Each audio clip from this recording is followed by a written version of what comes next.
오늘 우리에게 주신 하나님 말씀은 구약 성경 예레미야 33장 1절에서 3절까지 말씀입니다. 구약 성경 예레미야 33장 1절에서 3절까지 말씀입니다. 다 찾으셨으면 제가 봉독하겠습니다. 예레미야가 아직 시위대 뜰에 갇혀 있을 때에 여호와의 말씀이 그에게 두 번째로 임하니라. 이르시되 이를 행하시는 여호와, 그것을 만들며 성취하는 여호와, 그의 이름을 여호와라 하는 이가 이와 같이 이르시도다. 너는 내게 부르실지라. 내가 내게 응답하겠고 내가 알지 못하는 크고 은밀한 일을 내게 보이리라. 아멘. 사람들이 살아가는 데는 의사소통이 참으로 중요합니다. 함께 살아가기 때문에 생각과 뜻을 전하는 것이 중요하기 때문이죠. 그래서 의사소통 없이는 사람들이 살아갈 수가 없습니다. 사람들은 태어나면서부터 이 의사소통하는 법을 배우고 또 연습하며 살아갑니다. 또 그뿐만 아니라 이 인류의 역사를 보면 이 기술의 발전과 함께 항상 의사소통의 발전이 함께 있었던 것을 보게 됩니다. 먼 거리에 있는 사람들에게 정보를 전달하고 또 알리기 위해서 봉화대를 만들고 깃발 신호 같은 것을 만들고 또 편지를 보내고 있습니다. 그리고 통신의 발달로 이 전파를 통해서 신호를 보내고 또 전화를 만들어서 의사소통을 해왔습니다. 이제 기술의 비약적인 발전으로 언제 어디서나 자유롭게 연락하는 시대가 왔습니다. 예전에는 국제전화 한번 하려면 참 어려웠는데 지금은 스마트폰으로 전 세계 여러 나라에 실시간으로 문자, 음성, 영상으로 연락할 수 있는 시대가 되었습니다. 그러나 인간의 이러한 기술의 발전이라도 여전히 한계가 있는 것을 느끼게 되는데요. 간혹 통신이 안 되는 곳, 지하 주차장이나 엘리베이터에서 연락이 되지 않을 때 답답할 때가 있습니다. 통신이 되지 않는 지역, 또 네트워크가 연결되지 않은 지역에 가면 스마트폰이 먹통이 되는 것을 보게 됩니다. 그리고 다른 시차에 있는 사람들에게 연락을 했을 때 그들이 받지 않으면 어떻게 전달할 수도 없는 것이죠. 사람들이 24시간 깨어 있는 것도 아니고 혹 배터리가 다 되어지면 연락을 할 수가 없습니다. 이렇게 인간의 의사소통을 위해서 또 어떤 수단과 기술이 최근 몇 년 사이에 비약적으로 발전을 해도 여전히 한계가 있는 것 같습니다. 그런데 예로부터 모든 시간과 장소에 제한받지 않고 우리 하나님과 의사소통하는 통로가 우리에게는 항상 열려 있었습니다. 하나님은 인간을 지으시면서 하나님과 관계를 맺으며 또 하나님과 교제하기를 원하셨습니다. 그래서 하나님과 의사소통을 할 때 그 통로를 만들어 주셨습니다. 영이신 하나님은 졸지도 주무시지도 않으십니다. 그분은 눈동자와 같이 우리를 지켜보시고 언제나 어디서나 그분께 연락할 수 있는 영적인 통로를 만들어 두셨습니다. 바로 기도를 통해서 우리는 지금도 하나님과 대화하고 하나님께 나아갈 수 있습니다. 그런데 이런 기도는 하나님의 백성에게만 주신 특권이죠. 너무 귀하고 특별한데 우리가 그 가치를 몰라서 그렇지 세상이 앞으로 더 변하고 또 발전한다 하더라도 기도를 뛰어넘는 의사소통의 방법은 없을 것입니다. 중요한 것은 우리가 이 기도의 중요성을 너무 모르고 잘 활용하지 못하는 데 있습니다. 그래서 한 번씩 기도회와 또 집회가 필요한 것 같습니다. 기도회는 우리로 하여금 다시 기도하도록 하고 기도의 훈련을 받을 수 있는 좋은 기회가 됩니다. 기도를 회복할 수 있는 하나님께서 다시 주신 기회가 되는 것이죠. 오늘 본문은 하나님께서 선지자에게 임하셔서 기도하라 하시고 또 부르시지라고 말씀하는 내용이 나오고 있습니다. 우리 교회는 12월부터 토요 새벽 기도회가 다시 시작되고 또 연말에 특별 새벽 기도회를 준비하게 하나님께서 하셨습니다. 이런 기도회는 우리가 다시 기도할 수 있고 하나님의 응답을 받을 수 있는 기회가 됩니다. 오늘 말씀을 통해서 우리가 하나님께서 주신 기회를 어떻게 활용할지를 함께 은혜를 나누고자 합니다. 첫 번째로 하나님의 임재를 사모해야 합니다. 하나님의 임재를 우리가 사모해야 합니다. 예레미야 33장 1절에 보면 이렇게 말씀합니다. 예레미야가 아직 시위대 뜰에 갇혀 있을 때에 여호와의 말씀이 그에게 두 번째로 임하니라. 이르시되 이렇게 말씀합니다. 선지자 예레미야는 시위대 뜰에 갇혀 있었습니다. 지금 예레미야 선지자가 있는 이 시대의 상황을 보면 남쪽 유다가 당시 중동의 패권을 가진 바벨론에게 멸망할 때가 임박해 오고 있는 상황이었습니다. 이때 선지자 예레미야는 변함없이 하나님의 말씀을 전했습니다. 그러나 왕은 예레미야의 말을 듣지 않고 그를 시위대 뜰에 있는 그 감옥에 가두어 버렸습니다. 어떻게 보면 유다가 바벨론에게 멸망하는 것은 그들이 하나님을 버리고 또 하나님께 범죄했기 때문인데, 하나님의 말씀을 전하는 그 선지자의 말을 듣지 않고 그들은 결국 멸망의 길로 가고 있는 상황을 우리에게 보여주고 있습니다. 이 선지자를 가둔 것은 그 시대가 영적으로 갈 때까지 간 것을 우리에게 보여주는 표현입니다. 선지자가 갇혔다 하는 말은 선지자의 말을 더 이상 듣지 않겠다 하는 것이고, 그 시대가 더 이상 하나님의 말씀이 필요 없다 하는 것입니다. 그래서 선지자를 가둔 것은 하나님의 입을 막고 있는 것과 같습니다. 하나님의 말씀을 거부하고 또 하나님을 거역하고 있는 그 시대를 보여주고 있는 것이죠. 어느 시대든지 살아계신 하나님의 말씀이 선포되지 않으면 그 시대에는 소망이 없다 할 수가 있습니다. 영적인 문제뿐만 아니라 도덕, 정치적, 사회적 모든 영역에 위기의 상황이 발생되게 됩니다. 왜냐하면 영적인 위기가 모든 것에 영향을 주기 때문입니다. 이 감옥에 갇힌 예레미야는 선지자로서 아무 일도 할 수 없는 그런 상황이 되었습니다. 특별히 선지자 이 예레미야는 억울하게 감옥에 갇히게 되었고 또 자유를 잃은 그의 몸은 고통 가운데 있었습니다. 그리고 그 선지자의 말, 하나님의 말씀을 이스라엘 백성들이 거부하고 있으니 그의 마음 또한 심하게 상하고 고통 가운데 있었습니다. 이쯤 되면 어떨까요? 더 이상 소망이 없지 않습니까? 이 선지자 예레미야도 이제 어떻게 할 수 있는 것이 없습니다. 바로 이때 하나님께서 예레미야에게 임하셨다 하는 것입니다. 예레미야는 갇혀 있지만 하나님은 그 어느 것도 제한받지 않으시고 그에게 임하실 수 있으셨습니다. 그리고 그 어떤 상황도 하나님이 임하시면은 그 모든 그 절망이 끝이 나고 새로운 역사가 시작되고 있음을 우리에게 보여주고 있습니다. 우리 인간은 환경을 참 중요시 여기고 또 상황 또한 중요하게 살피며 살아가고 있습니다. 그래서 우리가 볼 때 어려운 상황, 힘든 상황이면 포기해버리는 경우가 많이 있습니다.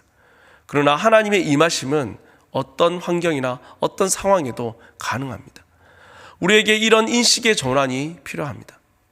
여기서 갇혔다와 임하다라는 이 두 단어가 매우 대조적인데요. 이 갇힌 상황은 모든 것이 막막한 상황입니다. 인간적으로 보면 모든 것이 닫혀있는 상황이지만, 모든 것이 끝난 상황으로 보이지만 하나님께서 임하실 때 모든 것이 달라지는 것이죠. 하나님께서 임하시면 새로운 역사가 시작되는 것이죠. 사방이 가로막혀 있는 감옥이지만 한 곳 하늘은 열려 있었습니다. 고린도후서 4장 8절 말씀에 보면 우리가 사방으로 우겨싸움을 당하여도 쌓이지 아니하며 답답한 일을 당하여도 낙심하지 아니하며 이렇게 말씀하고 있습니다. 참 이 말씀은 우리 성도가 어떤 시각을 가져야 될지를 우리에게 보여주고 있습니다. 예레미야가 갇혀 있지만은 한 곳 하늘은 열려 있었습니다. 예레미야가 갇혀 있는 그곳에서도 하나님께서는 임하실 수 있고 그에게 말씀하실 수 있었던 것이죠. 오늘 우리 삶에도 어떤 상황이 가로막혀 있다 할지라도 한 곳 하늘만 뚫려 있으면 됩니다. 말씀이 임하면 소망이 있습니다. 예레미야는 상황적으로 갇혀 있었지만 중요한 것은 하나님의 말씀이 임했다 하는 것입니다. 내가 어떤 상황, 어디에 있느냐가 중요하지 않습니다. 하나님의 말씀이 임하느냐가 중요합니다. 성도에게 최악의 상황은 하나님의 말씀이 들려지지 않는 상황, 그런 상황이라 할 수가 있죠. 우리가 어떤 상황에 있더라도 하나님의 말씀이 들려진다면 최고의 상황이, 최고의 환경이 될 수가 있습니다. 중요한 것은 하나님의 임재하심입니다. 하나님께서 임하셔서 우리에게 말씀하시면 모든 것이 끝나게 되는 것이죠. 우리가 절망과 좌절 가운데 있고 더 이상 소망이 없을 때라도 하나님께서 임하시면 이 모든 상황이 끝난다는 것을 기억할 수 있기를 바랍니다. 그러므로 하나님의 임재를 사모하고 하나님의 임재를 간절히 간구할 수 있는 우리 성도님들 될 수 있기를 바랍니다.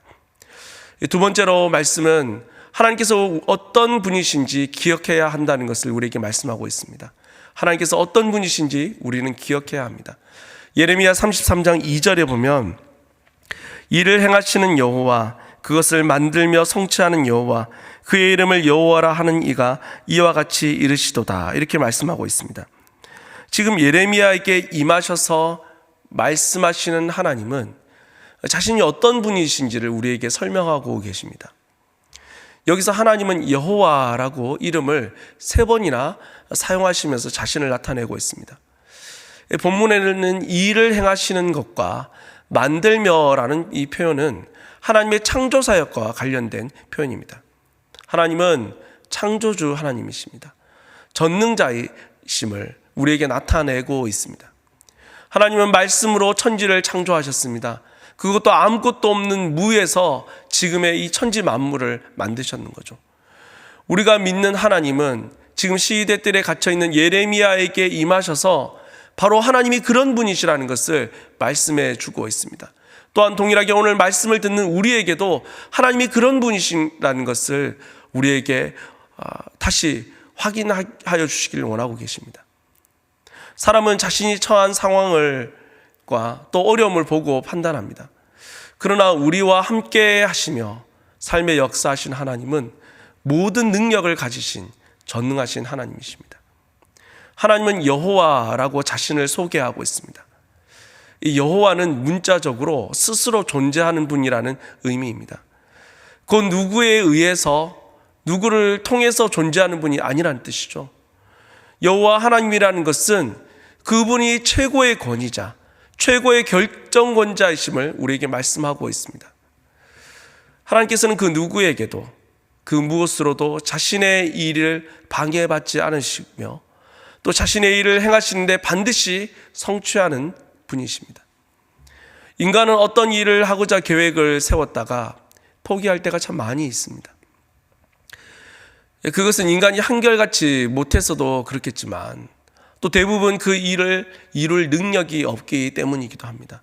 그러나 하나님께서는 창조주이시며 전능자이십니다. 그분은 뜻하신 바를 반드시 이루시는 분이십니다. 사람은 항상 자신이 생각하는 만큼, 생각하는 그 수준만큼만 살아갈 수가 있습니다. 이 과학기술이 참 많이 발전한 이 시대에도 이것을 개발하고 발명하는 사람이 맞는 것은 그들이 그것을 생각했기 때문인 거죠. 문제는 사람이 그만큼 생각하는 것만큼 살 수 있어서 우리는 항상 제한적인 삶을 살 수밖에 없습니다. 하나님을 생각해도 우리의 수준만큼 생각하는 거죠. 그래서 우리가 만나는 어려움 앞에서 하나님을 나약하게 생각하고 또 하나님께서 하실 수 없다고 생각해버리는 경우가 있습니다. 그것은 우리가 하나님의 그 능력을 무시하는 것이고 하나님을 멸시하는 것이라 할 수가 있습니다.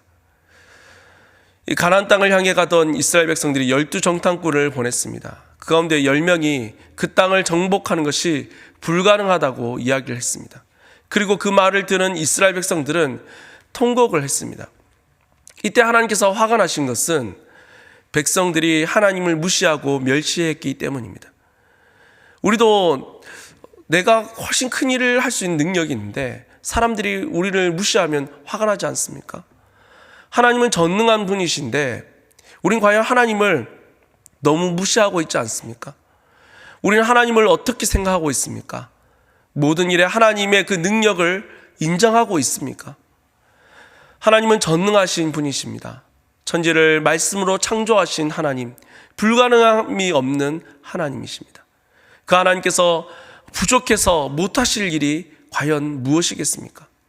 성경을 보면 항상 예언들과 약속들이 미래에 이루어질 일임에도 불구하고 이미 성취될 것처럼 기록되어 있는 경우가 많이 있다는 것을 보게 됩니다. 이것은 하나님의 그 약속은 선포되는 순간부터 이미 성취될 일이 것이기 때문에 확실하게 보여주고 있습니다. 그러므로 창조의 하나님, 스스로 계신 하나님, 절대 주권을 가지신 하나님을 우리는 기억하며 살아가야 합니다. 우리가 믿는 하나님은 전능하신 하나님이심을 믿고 나아갈 수 있는 모든 성도님들 될 수 있기를 바랍니다. 세 번째로 부르짖을 때에 응답하심을 믿어야 합니다. 우리가 부르짖을 때에 응답하심을 믿어야 합니다. 예레미야 33장 3절에는 너는 내게 부르짖으라 내가 내게 응답하겠고 내가 알지 못하는 크고 은밀한 일을 내게 보이리라 이렇게 말씀하고 있습니다.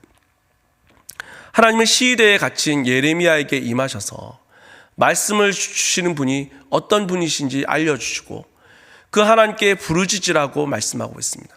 다시 말해 기도하라고 말씀하고 있습니다.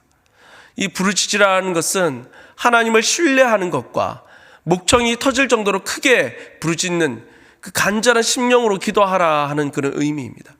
그런데 이 말씀이 소망이 되는 것은 그냥 한번 부르짖는 것을 해보라고 노력해보라 하는 것이 아니라 응답하시겠다는 그 약속이 있는 말씀인 것이죠.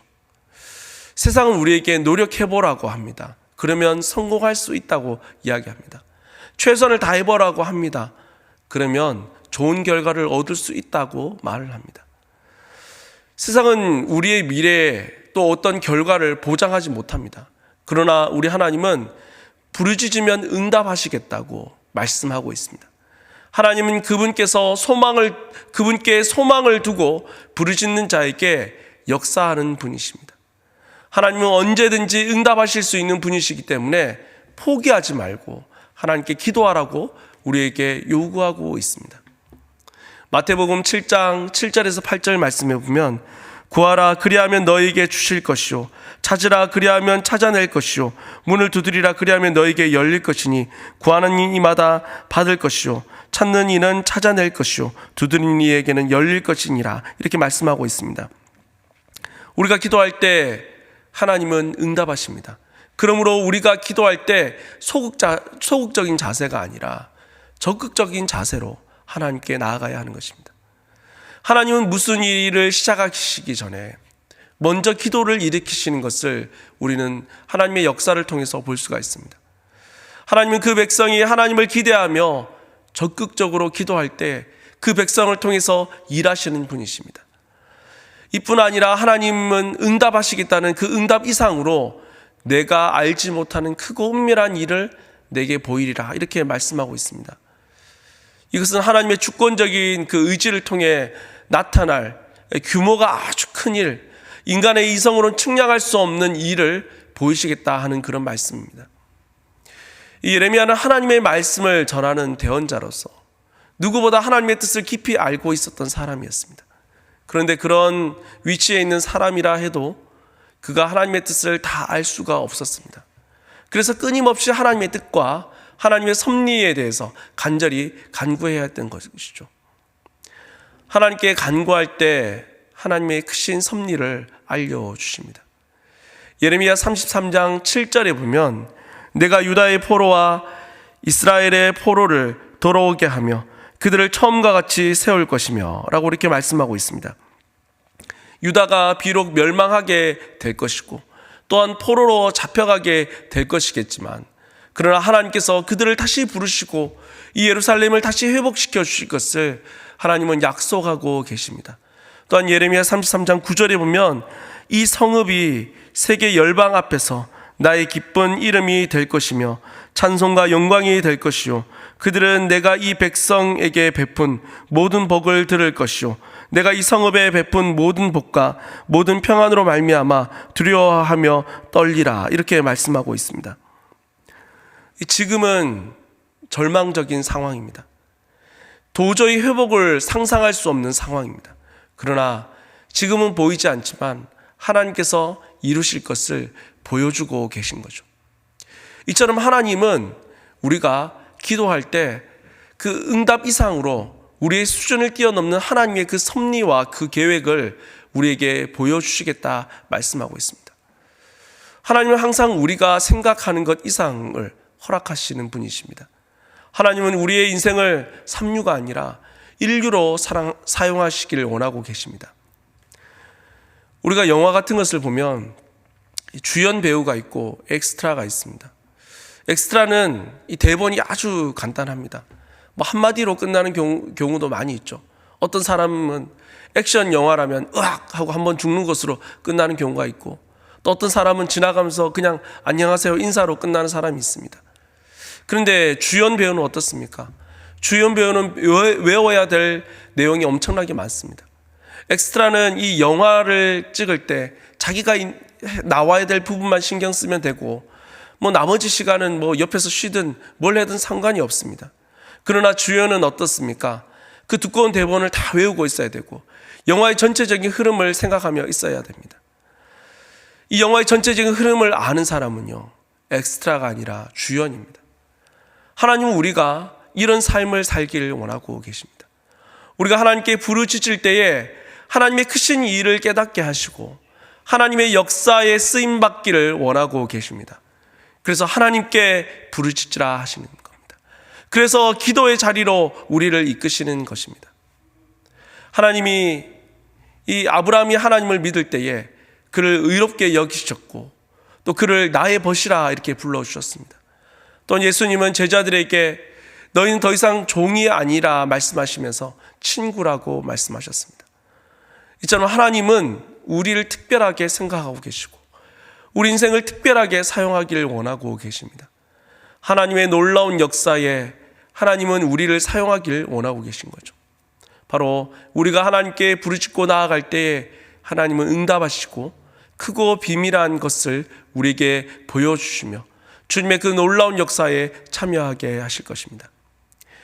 에베소서 3장 20절에 보면은 우리 가운데서 역사하시는 능력대로 우리가 구하거나 생각하는 모든 것에 더 넘치도록 능히 하실 이에게 이렇게 말씀하고 있습니다. 제가 참 기도할 때 참 붙들고 기도하는 말씀인데요. 우리가 부르실 때에 하나님의 그 기도의 응답은 우리의 생각을 훨씬 더 뛰어넘습니다. 우리는 항상 그 크신 하나님을 생각하며 간구해야 합니다. 우리가 부르실 때 응답하실 그 하나님을 기대할 수 있는 성도님들 될 수 있기를 바랍니다. 이제 연말이 되었습니다. 12월이 되면 많은 사람들이 하는 말이 원래 벌써 다 끝났네 하는 그런 말을 많이 합니다. 참 한 해가 다 끝났다는 생각을 많이 하는 그때인데요. 그러나 하나님은 이제도 역사하실 수가 있습니다. 하나님께서 우리 삶에 임하시고 말씀하시면 지금도 새 역사가 일어나게 되는 것이죠. 하나님은 이 일을 행하시고 성취하는 분이십니다. 그 하나님께 우리가 부르짖으면 주님은 응답하시고 역사하십니다. 어쩌면 우리는 다시 하나님께서 우리에게 새 역사를 일으키고 계신 것을 우리가 다시 한번 기억해야 될 것입니다. 하나님은 우리가 다시 이런 하나님의 역사를 체험할 수 있도록 토요 새벽 기도회를 시작하게 하시고 연말 특세를 준비케 하셨을지 모릅니다. 기도회는 하나님께서 우리를 기도의 사람으로 세우실 기회입니다. 또한 우리의 삶이 기도의 응답으로 풍성해질 기회입니다. 우리가 하나님께 나아갈 때에 임하셔서 말씀하시며 응답하실 것입니다. 하나님께서 다시 주신 기회를 사용할 수 있는 우리 성도님들 될 수 있기를 바랍니다. 이번 기회를 통해 우리의 신앙이 회복될 수 있기를 바랍니다. 연말에 주실 하나님의 특별한 은혜를 구하며 나아갈 수 있는 모든 성도님들 될 수 있기를 바랍니다.